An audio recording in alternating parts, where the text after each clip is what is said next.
প্লাস্টিকের বোতলের জল তো আমরা সবাই খাই, তাই না? কিন্তু জানো কি, কলম্বিয়া ইউনিভার্সিটি আর ন্যাশনাল ইনস্টিটিউট অফ হেলথ এর এক গবেষণায় দেখা গেছে যে 1 লিটার জলের প্লাস্টিক বোতলে গড় 2,40,000 প্লাস্টিকের কণা থাকে, আর এর মধ্যে 90% আবার ন্যানো পার্টিকেল মানে ক্ষুদ্র কণা।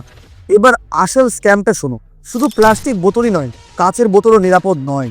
বরং কাচের বোতলে প্লাস্টিকের বোতলের তুলনায় প্রায় 5 গুণ বেশি মাইক্রোপ্লাস্টিক থাকে।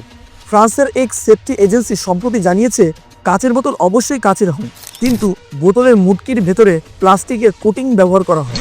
সংরক্ষণের সময় সেটাতে ঘষা খেয়ে প্লাস্টিক মিশে যায় জলের সঙ্গে। আরও একটা স্ক্যাম হলো চিপস এবং ভাজা পোড়ার প্যাকেট। বাইরে থেকে দেখলে মনে হবে অ্যালুমিনিয়ামের ফয়েল, কিন্তু আসলে এগুলো মেটালাইজড প্লাস্টিক ফিল্ম, মানে ভেতর থেকে খুব পাতলা অ্যালুমিনিয়ামের আস্তরণ থাকে, বাকিটা পুরোটাই প্লাস্টিক। একই অবস্থা বদ্ধ প্যাকেটের। যতই স্তর থাকুক না কেন, দুধ, পাউরুটি, বিস্কুট, টিফিনের খাবার সবকিছুতেই প্লাস্টিক আছে।